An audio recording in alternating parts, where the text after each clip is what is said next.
நாங்கன்னா வாயில வடை சுடணும் டிஎம்கேவா அப்படிலாம் கேட்டுட்டு இப்ப வந்து அடை சுட்டுட்டு இருக்கீங்களே சேம் சார். என்ன அன்னபுரி திட்டத்துல வந்து வருஷத்துக்கு 6 சிலிண்டர் தரணும் சொல்லிட்டு இப்ப என்ன சார் 3 சிலிண்டர் தர்றீங்க? அதுவும் வந்து வருமானம் வந்து 20,000 இருக்கணும். 20,000 இருந்தா மட்டும்தான் அதுவும் 3 சிலிண்டர் கிடைக்கணும். இல்லைன்னா பிங்கிலிப்பா பிலாப்பி தான். அப்புறம் வந்து நேரடியா வந்து வங்கி கணக்குல வந்து வர வைப்பாங்களா? எப்படி? நாங்க வந்து கை காசு போட்டு புக் பண்ணணும். அந்த புக் பண்ணது வந்து சிலிண்டர்காரங்க வந்து அரசுகிட்ட வந்து இவங்க புக் பண்ணிட்டா சொல்லணும். அதுக்கப்புறம் அரசு வந்து நம்ம அக்கௌண்ட்ல போடுமா. இப்படி சுத்தி இப்படி வருது. ஏற்கனவே வந்து மாசத்துக்கு 200 யூனிட் சொன்னீங்க. அதுக்கப்புறம் 2 மாசத்துக்கு 200 யூனிட் சொல்லிட்டு பிங்கிலிப்பா பிளாப் கொடுத்தீங்க. அப்புறம் வந்து விவசாயிகளுக்கு பயிர்க்கடன் வந்து 5 லட்சத்துக்குள்ளவங்க தள்ளுபடி செய்யும் சொன்னீங்க. அதுக்கப்புறம் வந்து அதுலயும் பிங்கிலிப்பா பிளாவி கொடுத்தீங்க.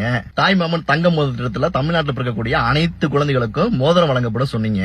ஆனா இப்ப அரசு மருத்துவமனையில பிறக்கக்கூடிய குழந்தைக்கு மட்டும் தான் வந்து நாங்க மோதிரம் கொடுப்போம் சொல்றீங்க. அதுலயும் பிங்கிலிப்பா பிளாப்பி தான். இப்போ வருஷத்துக்கு 6 சிலிண்டர் தரேன்னு சொல்லிட்டு இப்ப 3 சிலிண்டர் தர சொல்றீங்க. இதுலயும் பிங்கிலிப்பா பிளாப்பி தான். இன்னும் என்னென்ன வர போதுன்னு தெரியல.